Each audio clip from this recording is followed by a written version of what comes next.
નમસ્કાર વિદ્યાર્થી મિત્રો, સરસ્વતી ગ્રુપ સંચાલિત ઈ-લર્નિંગ સિસ્ટમમાં આપ સૌ વિદ્યાર્થીઓનું હાર્દિક સ્વાગત છે. ધોરણ 11 નામના મૂળ તત્વો પાર્ટ 1 આપણા વિષય કોડ છે 154. આપણે અત્યારે અભ્યાસ કરી રહ્યા છીએ ચેપ્ટર નંબર 1 હિસાબી પદ્ધતિ અને તેના પારિભાષિક શબ્દો. લાસ્ટ લેક્ચરમાં મિત્રો આપણે છે હિસાબી પદ્ધતિ અંગેની તમામ બાબતો વિશેની ચર્ચા કરી નાખી. એનો મતલબ કે એની બધી બાબતો જોઈ ગયા. હિસાબી પદ્ધતિનો ઇતિહાસ, એનો અર્થ, લક્ષણો, મહત્વ, ફાયદા, લાભ, ગેરફાયદા, હિસાબી પદ્ધતિની પ્રક્રિયા, એના તબક્કા, એના ગુણાત્મક લક્ષણો, આ બધા જ વિશે આપણે ચર્ચા કરી ગયા. એટલે આપણને એ ખબર છે કે હિસાબી પદ્ધતિ અથવા નામું એટલે શું, કેવી રીતના હિસાબી પદ્ધતિ લખાય. રાઈટ. હવે એ પદ્ધતિ લખવામાં અલગ અલગ ઉપયોગમાં આવતા અલગ અલગ શબ્દો, જેને આપણે કહીએ છીએ પારિભાષિક શબ્દો, એના વિશે છે આપણે ચર્ચા કરવાની છે. અલગ અલગ છે. આખા આપણા વિષયમાં 39 પારિભાષિક શબ્દો આવે છે, જે આપણે વ્યવહારુ જીવનમાં જેને અલગ બોલતા હોઈએ છીએ, પણ એને છે હિસાબી પદ્ધતિમાં એને અલગ નામ આપવામાં આવે છે. રેડી? તો આવા શબ્દો વિશે છે આપણે ચર્ચા કરીશું. એમાંનો પહેલો જ શબ્દ છે એ આપણે ચર્ચા કરીએ તો કે ધંધાકીય વ્યવહાર.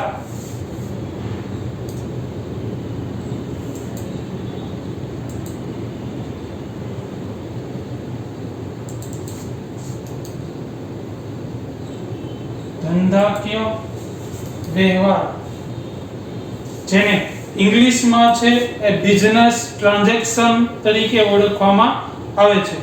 બરાબર? તમારે છે જ્યારે તમે પાકા ચોપડામાં લખો ત્યારે ધંધાકીય વ્યવહાર બાજુમાં છે ઇંગ્લિશ પણ લખવાનું રહેશે બિઝનેસ ટ્રાન્ઝેક્શન, જે તમને સ્લાઇડમાં આપેલું છે.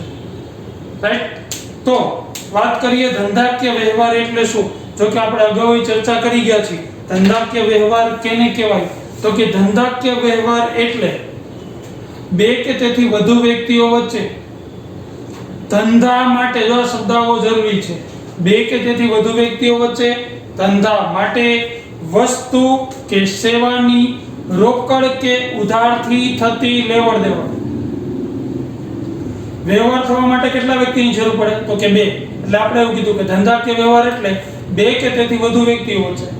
પછી જો શબ્દાઓ જરૂરી છે, ધંધા માટે વસ્તુ કે સેવાની રોકડથી અથવા ઉધારથી થતી લેવડ દેવડ કે ફેરબદલી, એટલે ધંધાકીય વ્યવહાર.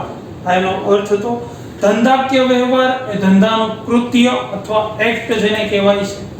બરાબર? તમે જ્યારે લખો છો ત્યારે પોઈન્ટ વાઇઝ લખવાનું રહેશે. પહેલા એનો અર્થ, પછી લીટી છોડી લખવાનું રહેશે. ધંધાકીય વ્યવહાર એટલે ધંધાનું કૃત્ય. પછી નીચે લીટીમાં લખવાનું રહેશે કે ધંધાકીય વ્યવહાર હંમેશા આર્થિક હોય છે અને તેના બે પ્રકારો છે. ધંધાકીય વ્યવહાર કેટલા હોય છે? તો કે બે. આર્થિક જ હોય અને બે હોય છે. એમાંનું પહેલું જોઈએ તો કે એક રોકડ વ્યવહાર. આનો એ અને રોકડ ધંધાકીય વ્યવહાર પણ કહેવાય. રોકડ વ્યવહાર. હવે રોકડ વ્યવહાર કેને કહેવાય? તો કે જ્યારે વસ્તુની લેવડ દેવડ થાય એની સાથે જ નાણાંની લેવડ દેવડ થાય તો એવા વ્યવહારને રોકડ વ્યવહાર કહેવાય. બીજો પ્રકાર જોઈએ, બી ઉધાર કે શાખનો વ્યવહાર. બરોબર? ઉધાર કે શાખનો વ્યવહાર તો કે જે વ્યવહારમાં વસ્તુની લેવડ દેવડ વર્તમાનમાં થાય, નાણાંની લેવડ દેવડ ભવિષ્યમાં થવાની હોય, એવા દરેક વ્યવહારને કહેવાય ઉધાર વ્યવહાર. જેના વિશે છે આપણે આગલા ચેપ્ટરમાં છે એ જોઈ ગયા છે. ઉધાર રોકડ વ્યવહાર અને ઉધાર વ્યવહાર ઓળખવા અંગેના નિયમો જોઈ ગયા છે. રાઈટ? ત્યાર પછી મેન પારિભાષિક શબ્દ નંબર 2 બનાવ. બરાબર?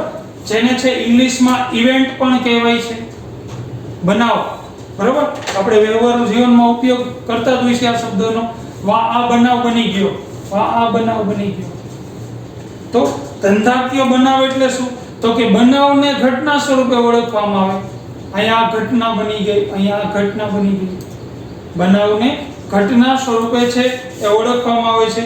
બનાવ એટલે તો કે વ્યવહારમાંથી ઉદ્ભવેલ પરિસ્થિતિ અથવા પરિણામ. તમે ધંધા કે એકરમાં જે વ્યવહાર કરો છો એના ઉપરથી જે પરિસ્થિતિનું નિર્માણ થાય, જે પરિણામ મળે એને બનાવ કહેવામાં આવે છે. ફોર એક્ઝામ્પલ, આપણે 5000 નો માલ છે એ વેચો, માલ 5000 નો વેચો, એ માલ છે તમે ખરીદો તો 2500 રૂપિયામાં અથવા 3000 રૂપિયામાં ખરીદો તો 1500 રૂપિયા બનાવવાની મજૂરી થઈ હતી, તો આપણી પડતર કિંમત 3500 થઈ. 5000 માં વેચો છો તો આપણને 1500 નો નફો થાય, એ આપણને પરિણામ સ્વરૂપે મળે છે. એટલે આપણે એને છે એ બનાવ કે ઘટના સ્વરૂપે ઓળખી શકીએ.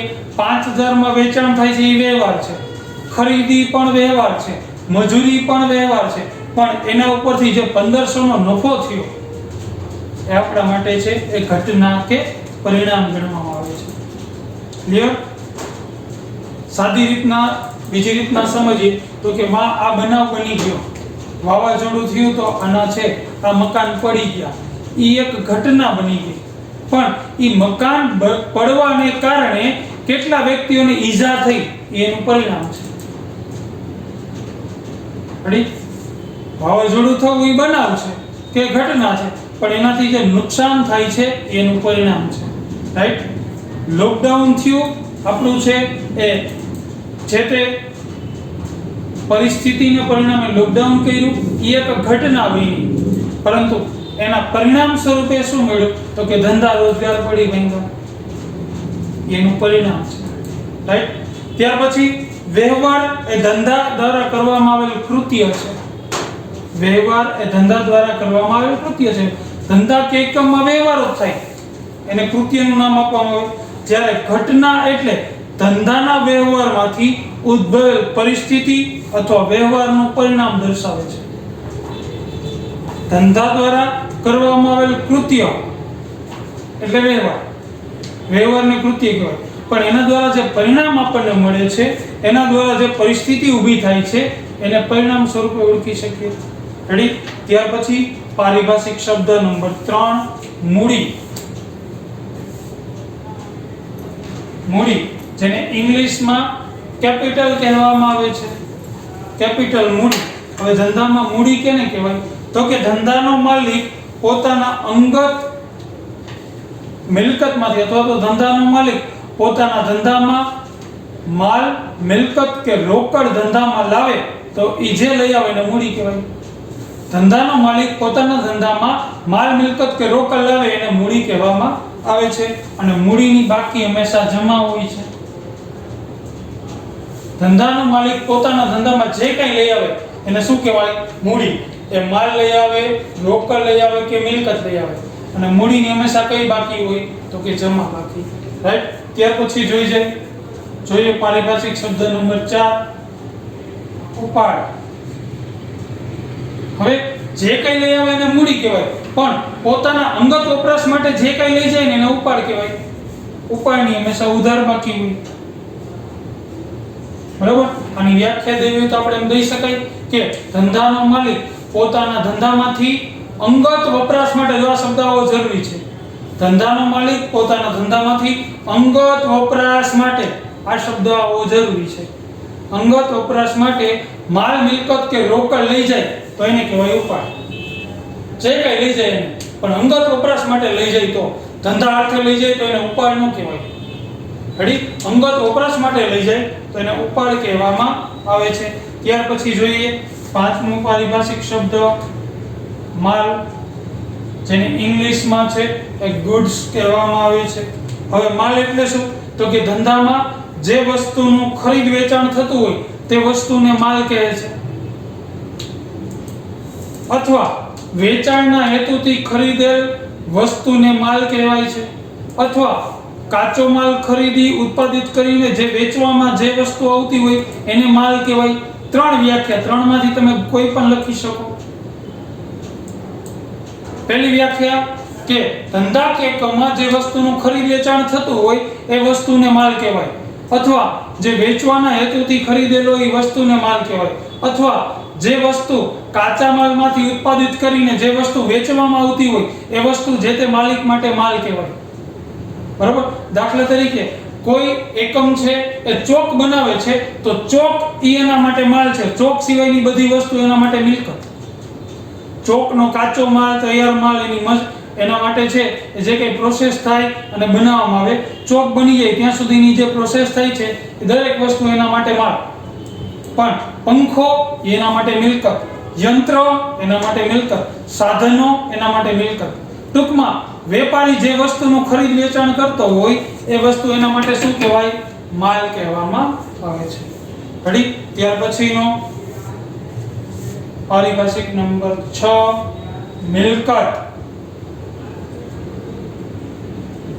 જેને ઇંગ્લિશમાં એસેટ કહેવામાં આવે છે. એસેટ. હવે ધંધાની ઉપયોગી એવી વસ્તુ કે જે વેચવાના હેતુથી ખરીદેલ ન હોય. ધંધાની ઉપયોગી એવી વસ્તુ કે જે વેચવાના હેતુથી ખરીદેલ ન હોય એવી દરેક વસ્તુને મિલકત કહે છે. અથવા ધંધામાં જેનું મૂલ્ય ઉધી શકે એ દરેક વસ્તુને મિલકત કહેવાય. અથવા જે વસ્તુ વેચવાના હેતુથી ખરીદવામાં નથી આવી તેવી દરેક વસ્તુને છે એ મિલકત કહેવામાં આવે છે. ક્લિયર? તો મિલકતની બાકી હંમેશા કેવી હોય છે? તો કે ઉધાર. મિલકતની બાકી હંમેશા ઉધાર હોય છે. રેડી? મિલકત આમાં જમીન, મકાન, પ્લાન્ટ, યંત્રો, ફર્નિચર, દેવાદારો, સ્ટોક, રોકડ સિલક, બેંક સિલક, આ બધી જ વસ્તુનો સમાવેશ થાય. ક્લિયર? ત્યાર પછી જોઈએ ખરીદી. 7મો પારિભાષિક શબ્દ ખરીદી, જેને ઇંગ્લિશમાં પરચેસ કહેવામાં આવે છે. પરચેસ, ખરીદી. બરોબર. હવે રોકડેથી કે ઉધારથી માલ મેળવવામાં આવે તો એને ખરીદી કહેવામાં આવે છે. જો આપણે માલ એટલે તો જોઈ ગયા શું? તો કે ધંધાકીય કામ, જે વસ્તુનું ખરીદ વેચાણનો ધંધો કરતો હોય એ માલ કહેવાય. હવે જો ઈ વસ્તુ તમે રોકડેથી કે ઉધારથી ખરીદો તો એને ખરીદી કરી તેમ કહેવાય. ક્લિયર? જેને ઇંગ્લિશમાં પરચેસ એવું નામ આપવામાં આવે છે. અને ખરીદીની હંમેશા ઉધાર બાકી હોય છે. ખરીદીની હંમેશા ઉધાર બાકી. ત્યાર પછી 8મો પારિભાષિક શબ્દ વેચાણ, જેને ઇંગ્લિશમાં સેલ્સ તરીકે ઓળખવામાં આવે છે. તો વેચાણ એટલે શું? તો કે રોકડેથી કે ઉધારથી માલ વેચવામાં આવે તો તેને વેચાણ કહેવામાં આવે છે. જો અહીંયા એવું કીધું કે રોકડેથી કે ઉધારથી માલ ખરીદવામાં આવે. માલ એટલે શું? આપણે અહીં જોઈ ગયા જે વસ્તુનું ખરીદ વેચાણ થતું હોય ધંધામાં એ વસ્તુ માલ. હવે એ તમે રોકડેથી કે ઉધારથી ખરીદો તો એને ખરીદી કરી કહેવાય, અને રોકડેથી કે ઉધારથી એને વેચો તો એને વેચાણ કર્યું કહેવાય.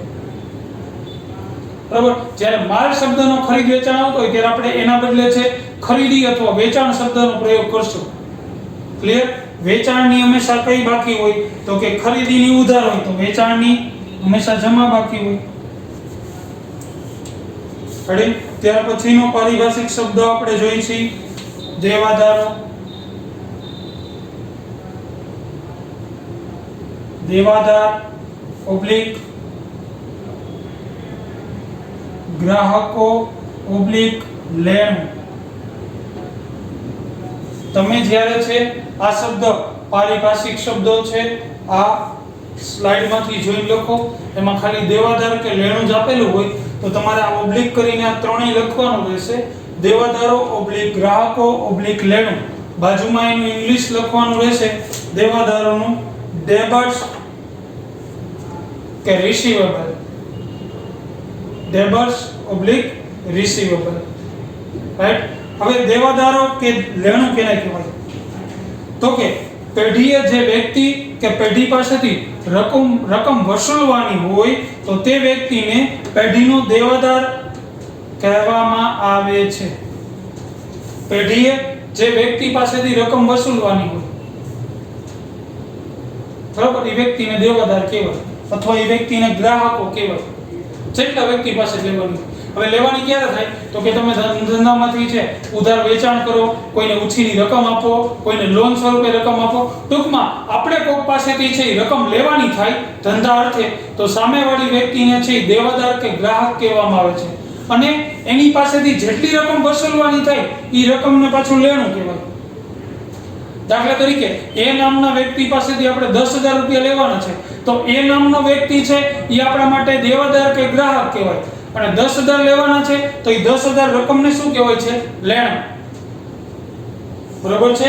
ડેબર્સ ઓબ્લિક રિસીવેબલ. ત્યાર પછી જોઈએ લેણદાર. 10મું છે લેણદાર ઓબ્લિક વેપારી ઓબ્લિક દેવું, જેને ઇંગ્લિશમાં છે એ ક્રેડિટિયર અથવા પેએબલ કહેવામાં આવે છે. બરાબર? દેવાદારને ડેબર્સ કહેવાય જ્યારે આને ક્રેડર્સ અથવા પેએબલ લેણદાર. હવે આનાથી વિરુદ્ધ આપણે કોઈ પાસેથી લેવાના હોય એને દેવાદાર કહેવાય અથવા ગ્રાહક કહેવાય. જ્યારે ધંધાએ કોઈ વ્યક્તિ કે પેઢીને રકમ ચૂકવવાની બાકી હોય અથવા જે વ્યક્તિને રકમ ચૂકવવાની હોય, ધંધાએ જે વ્યક્તિ પેઢી કે સંસ્થાને રકમ ચૂકવવાની હોય તો એ વ્યક્તિ ધંધા માટે છે એ લેણદાર કે વેપારી કહેવામાં આવે છે અને જેટલી રકમ એને ચૂકવવાની થતી હોય એ રકમને છે એ દેવું તરીકે ઓળખવામાં આવે છે. જેટલી રકમ, દાખલા તરીકે આપણે છે એ ધંધા અર્થે કોઈ વ્યક્તિ પાસેથી ઉધાર માલ લઈ આવ્યા છે 10,000 રૂપિયાનો, અથવા એની પાસેથી ઉછીની રકમ લઈ આવ્યા છે, અથવા એની પાસેથી લોન સ્વરૂપે 10,000 રૂપિયા લઈ આવ્યા છે, તો જેની આપણે ચૂકવવાના બાકી છે જે વ્યક્તિને, એ વ્યક્તિને લેણદાર કે વેપારી કહેવાય. અને 10,000 રૂપિયા ચૂકવવાના છે તો એ 10,000 રૂપિયાને કહેવાય દેવું. બરાબર છે? લેણદાર અથવા ગ્રાહકો અથવા દેવું. જો અહીંયા છે એ દેવાદારોની ઉધાર બાકી હોય, જ્યારે લેણદારોની જમા બાકી હોય. આપણે જેની પાસેથી પૈસા લેવાના હોય એની ઉધાર બાકી, જેને ચૂકવવાના છે એની જમા બાકી હોય. રેડી? ત્યાર પછી આની સાથે જોડાયેલો શબ્દ 11મો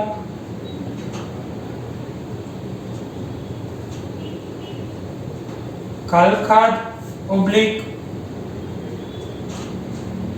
શકમંદ લેણું ઓબ્લિક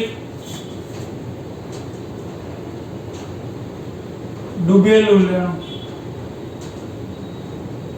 જ્યારે આ પારિભાષિક શબ્દો તમે સ્લાઇડમાંથી જોઈને લખો ત્યારે આ ત્રણેય શબ્દો લખવાના રહેશે. આ ત્રણેયમાં રેડી? કાલખાદ ઓબ્લિક શકમંદ લેણું ઓબ્લિક ડૂબેલું લેણું, જેને ઇંગ્લિશમાં બેડ ડેબટ તરીકે ઓળખવામાં આવે છે.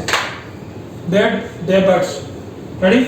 કાલખાદ, શકમંદ લેણું કે ડૂબેલું લેણું. હવે કાલખાદ કેને કહેવાય તો કે ધંધાના દેવાદાર પાસેથી, દેવાદાર એટલે કોણ તો કે આપણે જેની પાસેથી પૈસા લેવાના છે એ વ્યક્તિ આપણને પૂરેપૂરી રકમ કે એમાંથી અંશતઃ રકમ ન ચૂકવે તો આ ન ચૂકવેલી રકમને કહેવાય કાલખાદ, શકમંદ લેણું કે ડૂબેલું લેણું. રેડી? જેની છે એ હંમેશા ઉધાર બાકી હોય, જે ધંધા માટે નુકસાન છે એટલે આની ઉધાર બાકી હોય છે. કાલખાદ, શકમંદ લેણું કે ડૂબેલું લેણું છે એની હંમેશા ઉધાર બાકી હોય. રેડી? બીજી રીતના આને સમજીએ તો કે જે વ્યક્તિ પાસેથી આપણે પૈસા લેવાના છે, દાખલા તરીકે 50,000 લેવાના છે, હવે એનો જે ચૂકવવાનો સમયગાળો તો એ પૂરો થઈ ગયો, વર્ષે પૂરું થઈ ગયું, તેમ છતાં એને આપણને 40,000 જ આપ્યા, 10,000 આપ્યા નહીં, તો આ 10,000 જે નથી આપ્યા એને કહેવાય કાલખાદ. બરાબર? આપણી ગુજરાતી ભાષામાં કહીએ તો આપણને જેટલી રકમનું બૂચ મારે ને, જેટલી રકમનું બૂચ મારે એને કાલખાદ તરીકે ઓળખવામાં આવે છે. ક્લિયર મિત્રો? તો આ આપણા પારિભાષિક શબ્દો છે. અત્યારે 11ની ચર્ચા કરી, બાકીના જે રહેશે એ આપણે છે આગળના લેક્ચરોમાં એની ચર્ચા કરીશું. આ બધા જ શબ્દો છે વ્યવસ્થિત સમજવાના રહેશે. જ્યારે છે આપણે આગળના દાખલાઓમાં મૂડી શબ્દ આવે તરત જ આપણે લાઈટ થઈ જવી જોઈએ. માલિકે લઈ આવેલી જે કંઈ છે એ મૂડી, જે કંઈ અંગત વપરાશ માટે લઈ જાય ઉપાડ, દેવાદાર કોને કહેવાય, ખરીદી, વેચાણ, માલ કેને કહેવાય, મિલકત કેને કહેવાય, એ તમને ખબર હોવી જોઈએ. ક્લિયર? તો આ બધા પારિભાષિક શબ્દો છે એ તમારે ઉપર છે એ પહેલા હેડિંગ આપી દેવાનું રહેશે. પારિભાષિક શબ્દો એવું હેડિંગ આપી દેવાનું. જ્યાં તમે લાસ્ટ છે એ પ્રશ્ન પૂરો કર્યો છે ત્યાંથી છે એ તમારે હેડિંગ આપી દેવાનું. પારિભાષિક શબ્દો એવું હેડિંગ આપી દેવાનું. પછી એક કરીને લખી નાખવાનું જે પ્રમાણે તમને સ્લાઇડમાં આપેલું છે ત્યાં. અને સ્લાઇડમાં જે આપેલું છે ત્યાં તમને એમ લાગતું હોય ફૂલ પોઈન્ટ આવી જાય, પછી પોઈન્ટ છે પૂરો કરી નવી લીટીમાંથી નવો પોઈન્ટ શરૂ કરજો. જ્યાં જ્યાં જરૂર પડે ત્યાં કલર પેનનો ઉપયોગ કરવાનો રહેશે. રેડી? અને બાજુમાં છે ઇંગ્લિશ લખવાનું રહેશે. એનું ધંધાકીય વ્યવહાર તો એની બાજુમાં ઇંગ્લિશ, બનાવ એની બાજુમાં ઇંગ્લિશ. બરાબર? કલર પેનનો ઉપયોગ કરીને. અને આ ત્રણેય શબ્દો તમે લખો ત્યારે ઓબ્લિક કરીને આ ત્રણ શબ્દોનો ઉપયોગ કરવાનો રહેશે. ક્લિયર મિત્રો? તો નેક્સ્ટ લેક્ચરમાં છે બીજા પારિભાષિક શબ્દોની આપણે સમજ મેળવીશું. ઓકે મિત્રો, થેન્ક યુ.